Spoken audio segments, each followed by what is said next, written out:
Welcome to Three People Talking About a Subject They're Helplessly Confused By, with Trevor Riffenberg, Lucas Owens.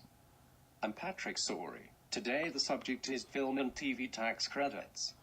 We will be looking into the direct economic impacts and if we think they should still be used. With that said, here is our first speaker, Trevor Riffenberg. In California, the film industry is massive, so massive that for a time the state did not feel a need to provide tax credits to encourage filmmaking.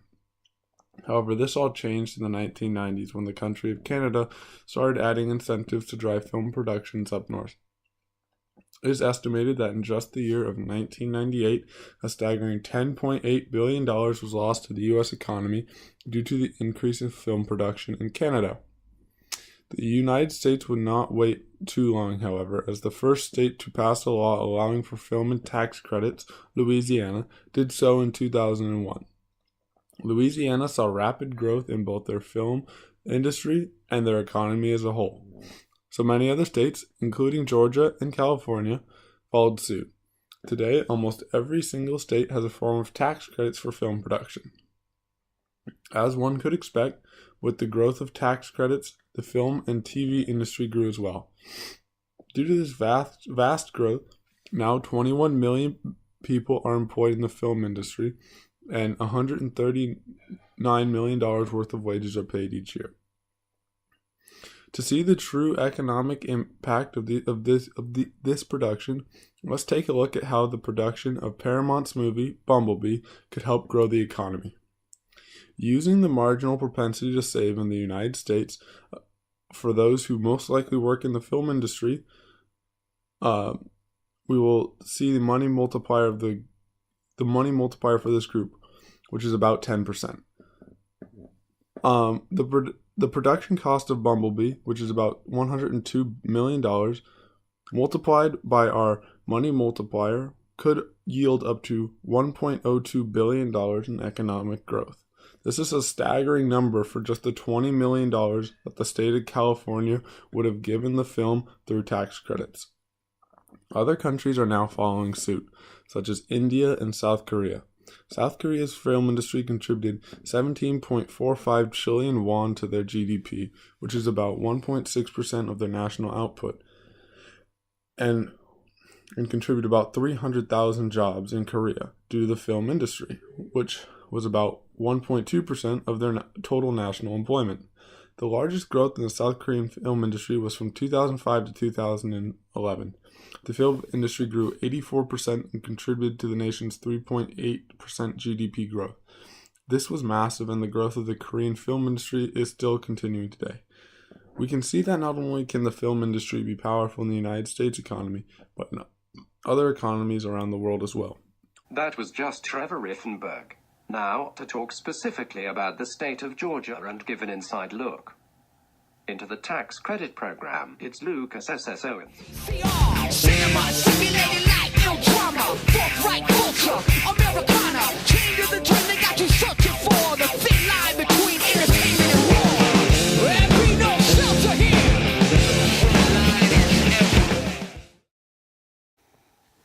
Thank you, Trevor. The fantastic state of Georgia started to give film tax credits in the year of 2002. However, they only really got into the game in 2005 when they signed into law the Georgia Entertainment Industry Investment Act, granting qualified productions a transferable film tax credit of 20% of in-state costs for production investments, with an additional 10% for embedding the Georgia film logo within the credits of said production. When the tax credit program started, the state spent only $10.3 million per year on tax credits. By 2017, this number soared to an amazing $2.7 billion. Now, I know what you're thinking. Lucas, don't you see how ridiculously huge that number is for a state that doesn't even run a surplus? Well, to that I say you should look at how much these tax credits have helped the economy in the state of Georgia grow. For example, in 2017, the state spent a direct $2.7 billion to generate about $9.7 billion in direct economic input to the state through production companies.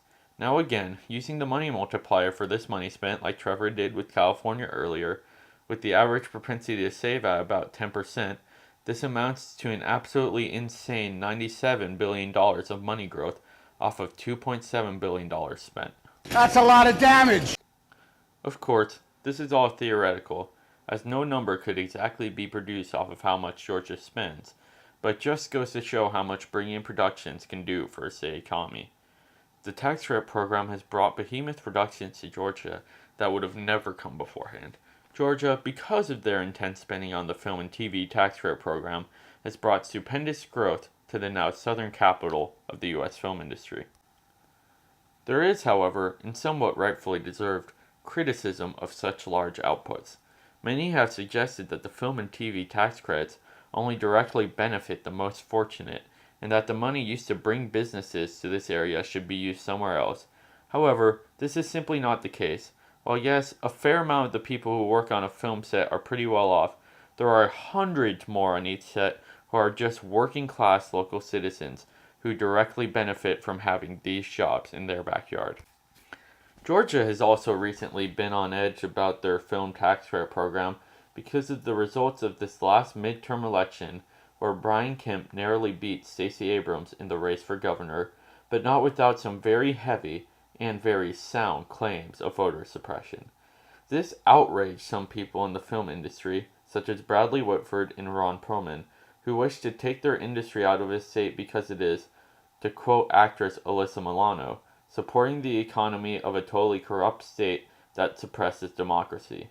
However, these actions appear to be somewhat misguided, as by withdrawing from Georgia, film and production companies would miss out on these tax credits and also take with them some of the 92,000 jobs the industry brought to the state just in the last year. I believe that this movement is too reactionary, as while it is important to always have free elections and always strive for that ideal, it is not so much that people who are completely unrelated or even, for the most part, supporting of these movements for free elections should be the ones to directly suffer from such a boycott. And with that, we now go to Patrick, who's going to talk a little more about tax credit programs in different states.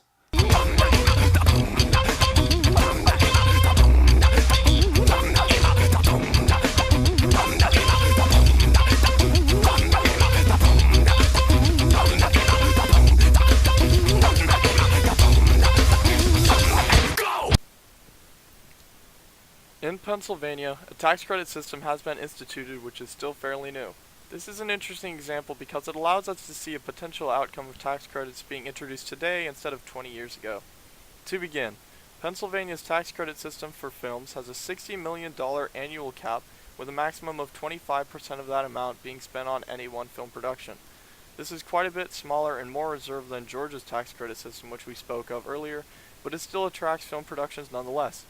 For example, Creed 2 was approved for $16.7 million to film the majority of the movie in Pennsylvania. While Pennsylvania is a small state, a good amount of economic development could occur if it continues to expand its tax credit system for films. This is confirmed by a 2013 report from the Philadelphia Independent Fiscal Office.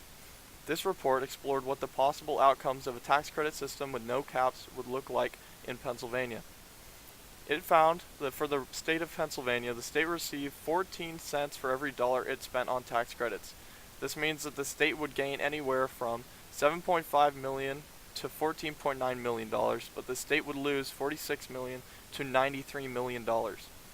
This is a huge deficit of money for the state, but something that the report did not explore is how much money multiplying effects would increase the wealth of Pennsylvania and in turn increase the state's revenue from taxes.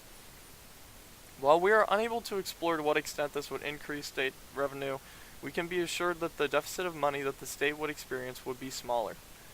To get a clear view of just how widely state revenue is affected by tax credits, let's look at New York.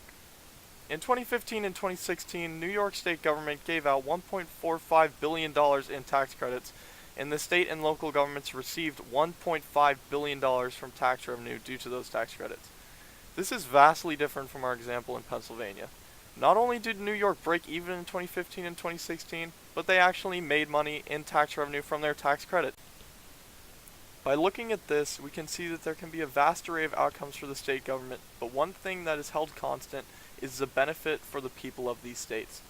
For example, in the same 2015 to 2016 time period in New York, 70,000 jobs were estimated to be created in the filming industry. That's a lot of jobs to be created over the course of 2 years, which otherwise would not have been created. On top of new jobs, on any given day of filming, up to $250,000 can be injected into a local economy. This means that the film industry also has the ability to grow local economies by a grand scale in a matter of days. This shows the true potential of the film industry. Within a matter of days, thousands of dollars could be injected into an area which had previously seen little economic development. So, in the end, it comes down to how much tax credits benefit taxpayers and whether they are worth the amount taxpayers contribute. Many jobs can be created for taxpayers, which is easily measured, but seeing how much money could be multiplied because of these tax credits is not as simple of a task, and we have no research yet to see that impact. In the future, we hope to see more research conducted, which would provide a much clearer picture of whether tax credits for the film industry are worth it. Thank you, Patrick. I really agree with your last point there, that although there is not much professional research on this topic yet, we can still get a clearer picture on how tax credits affect the film industry in countries as a whole. Overall, we agree that using tax credits is a great way to improve the economic conditions of localities, but there should be local controlled regulations on tax credits and a lot more research conducted on their benefits. One option we believe would be nice is having a commission supervise film tax credits on a state level to see if it is actually economically viable and worth the money spent to a local economy. We believe this could help states decide to use tax credits and also see just how much they can afford to if they do choose to use tax credits to incentivize productions and businesses to come to their states. Thank you for listening to my TED Talk. Dude, this is a Wendy's restaurant.